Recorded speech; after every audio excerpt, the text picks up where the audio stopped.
जी अस्सलाम वालेकुम नाज़रीन, मैं हूं डॉक्टर नदीम और मैं आपको अपने YouTube channel doctor Nadeem health care पर खुशामदीद कहता हूं, इस उम्मीद के साथ कि आप सब खैरियत से होंगे। फालज क्या होता है, इसकी क्या अलामात हैं और होम्योपैथिक में कौन सी ऐसी टॉप क्लास मेडिसन है जिसका इस्तेमाल करके आप इस मर्ज़ से बासानी छुटकारा हासिल कर सकते हैं।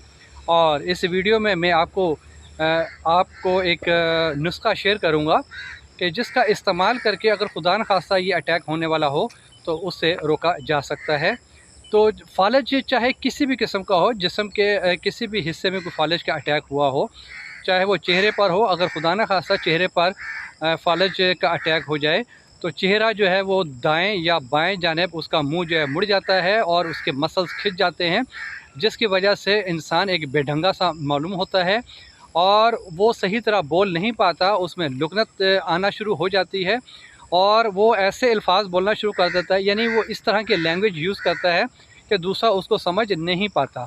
तो उसके लिए बोलना इंतहाई मुश्किल होता है। अगर वो कोशिश भी करे तो मसल्स खिंच जाने की वजह से वो सही तरह बोल नहीं पाता, जिसकी वजह से ज़बान उसकी लरजती है और कांपती है, जिसकी वजह से कोई भी अल्फाज या जुमला मुकम्मल तौर पर नहीं कह पाता। इसके साथ अगर फालिज खुदा न खास्ता इंसानी जिस्म के दाएं बाजू पर पड़ जाए या बाएं बाजू पर पड़ जाए तो फिर भी मरीज़ के लिए बहुत मुश्किल होता है किसी भी चीज़ का उठाना, रखना या उसका ग्रिप करना। ख़ास तौर पर किसी भी जैसे कोई चाय वगैरह का इस्तेमाल करता है तो उसके लिए चाय का कप उठाना मुश्किल हो जाएगा और हाथ जो है वो काँपना शुरू कर देंगे, जिसकी वजह से मरीज़ को घबराहट होना शुरू हो जाती है और वो डरता है कि कहीं मुझसे ये चीज़ गिर ना जाए। अपनी ग्रिप उसकी लूज़ हो चुकी होती है क्योंकि उसके अंदर जो मसल्स होते हैं वो इंतहाई वीक हो चुके होते हैं और खुश्क हो चुके होते हैं। वहाँ तक सही तौर पर ब्लड सर्कुलेट नहीं होता क्योंकि इन फालज का जो अटैक होता है वो दिमाग के अंदर जो रगें होती हैं उसमें ब्लॉकेज होने की वजह से रूमनमा होती है। जब हाथों की ग्रिप लूज़ होना शुरू हो जाती है, क्योंकि ये फालज का अटैक उनके बाजों से होता हुआ उनके हाथों तक भी आ जाता है, जिसकी वजह से उनके हाथ जो है वो सही तरह काम नहीं कर पाते, जिसकी वजह से ये फालज का अटैक जो है कि वो होना शुरू हो जाता है और मरीज़ जो है घबराहट के साथ साथ उसमें खौफ आना शुरू हो जाता है और वो अपनी दिमागी सलाहियतों को काफ़ी हद तक ख़त्म कर देता है, ये सोच कर कि अब मैं ठीक नहीं हो सकता। इसके बाद जो है कि ज़बान पर जो है इसका अटैक ज़्यादा होता है। मैंने अभी बताया क्योंकि ज़बान जो है उसके अंदर अगर ब्लड सर्कुलेशन नहीं होगी तो ज़बान लड़खड़ाने शुरू कर देती है और सही अल्फाज नहीं बोल पाता।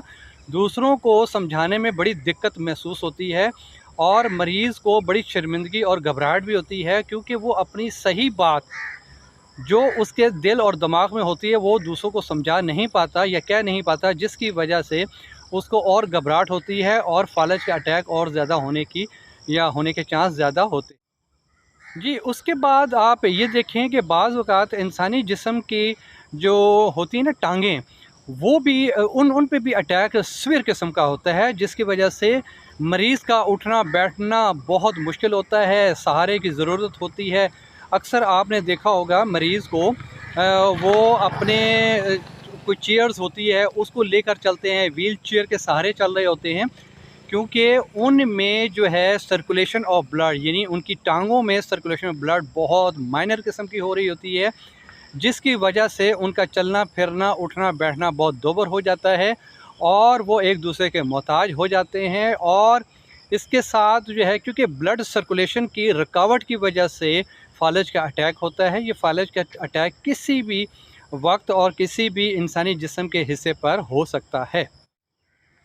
जी नाज़रीन, इसके साथ मैं अब आपको बताना चाहता हूँ कि होम्योपैथिक में वो कौन सी ऐसी मेडिसिन है कि जिसका इस्तेमाल करके आप इस मर्ज़ से बासानी तौर पर छुटकारा हासिल कर सकते हैं।